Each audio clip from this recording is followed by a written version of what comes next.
आगमन काल के 5वें दिन में आप सबों का हार्दिक स्वागत है।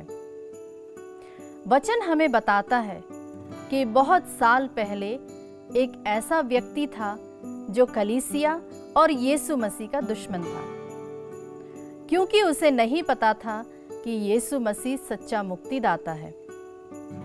वह विश्वासियों को परेशान करता था, मारता था, पीटता था एवं उन्हें अरेस्ट भी करवाता था और उन्हें बंदी गृहों में डाला करता था। उस आदमी का नाम था साउल। जब वह प्रभु से मिला, उसके बाद उसका नाम पड़ा पौलुस। पौलुस नाम का अर्थ होता है सबसे छोटा, जैसे योहन का मतलब होता है प्रभु मेरा उद्धार करता, एलिया का मतलब होता है प्रभु मेरा परमेश्वर, नोवा का मतलब होता है आराम करना, और यीशु का मतलब है वो जो हमें पापों से छुड़ाएगा। साउल जब पौलुस बना तो पहले वह चेला बना। इसी दौरान उसने 13 पत्र लिखे। यह वह व्यक्ति है जिसने प्रभु के लिए बहुत दुख सहे, दुख उठाया।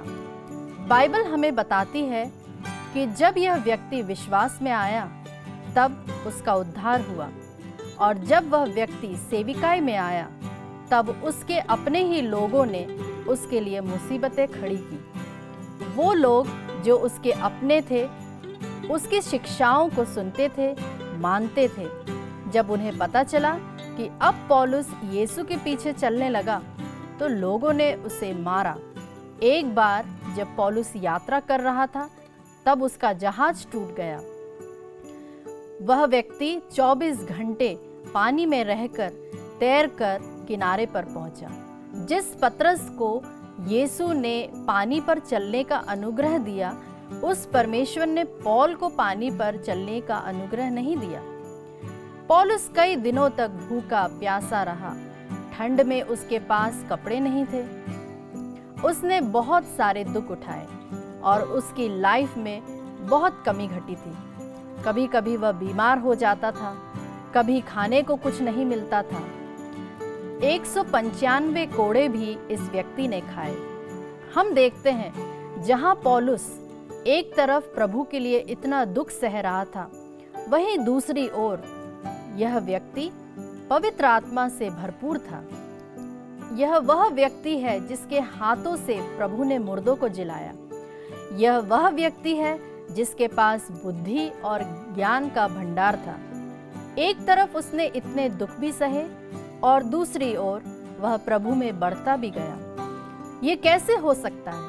आप देखिए, हमारे घर अगर कुछ मुठभेड़ हो जाए तो प्रार्थना नहीं होती। अगर कुछ गेस्ट आ जाए तो 2 से 3 दिन हम आओ भगत के चलते प्रार्थना ही नहीं करते। अगर हमारा माइंड डिस्टर्ब है तो हम बाइबल नहीं पढ़ते, एक तरफ उसे रख देते हैं। हम अपने मन के अनुसार चलने वाले व्यक्ति हो जाते हैं। बाइबल बताती है कि जिसने शरीर पर मन लगाया वह मरता है, पर जिसने आत्मा पर मन लगाया है उसे शांति और जीवन मिलेगा। मैं आपको आज बताना चाहती हूँ कि क्यों पौलुस जहाँ एक तरफ इतने दुख सह रहा था, वहीं दूसरी ओर वह प्रभु में भी बढ़ता जा रहा था। और ना सिर्फ वह अकेला बढ़ रहा था, परंतु वह कलीसिया को भी बढ़ा रहा था। उसका एक कारण था कि पौलुस ने अपने जीवन में सिद्धांत बनाया था और वह इसे प्रैक्टिस भी करता था कि जो भी उसके जीवन में गलत हो रहा है वह उस पर ध्यान नहीं देगा, क्योंकि अगर माइंड ब्लॉक हो जाए तो उन्नति बंद हो जाती है। अगर आपका माइंड इस बात पर लग जाता है कि जो बात आपको समझ नहीं आती कि ये सब आपके साथ क्यों हो रहा है, तब आपका माइंड स्टकअप हो जाता है, रुक जाता है।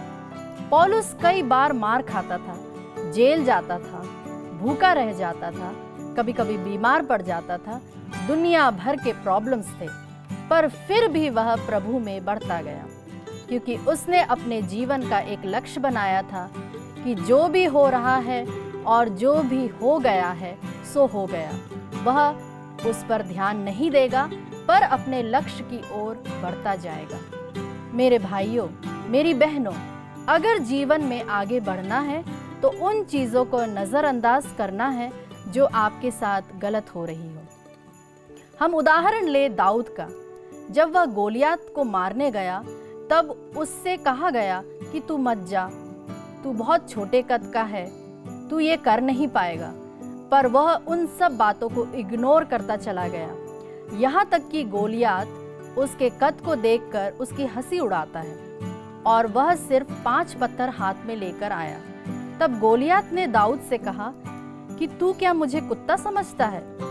तब दाऊद कहता है कि तू तो भाला और सांगा लिए आता है, परंतु मैं अपने ईश्वर के नाम से यहाँ आया हूँ। युद्ध तो ईश्वर का है, आज तुझे ईश्वर मेरे हाथों में दे देगा।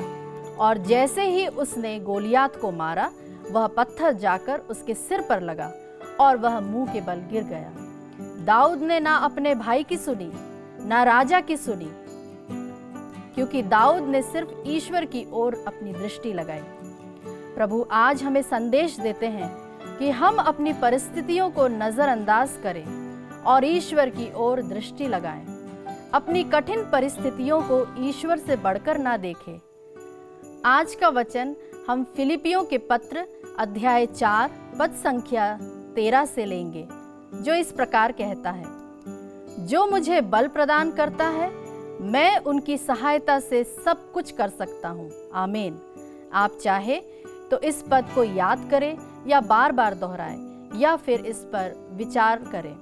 इसी के साथ मैं आज का संदेश यही समाप्त करती हूँ और आशा करती हूँ कि आपका दिन पवित्र आत्मा से भरपूर रहे।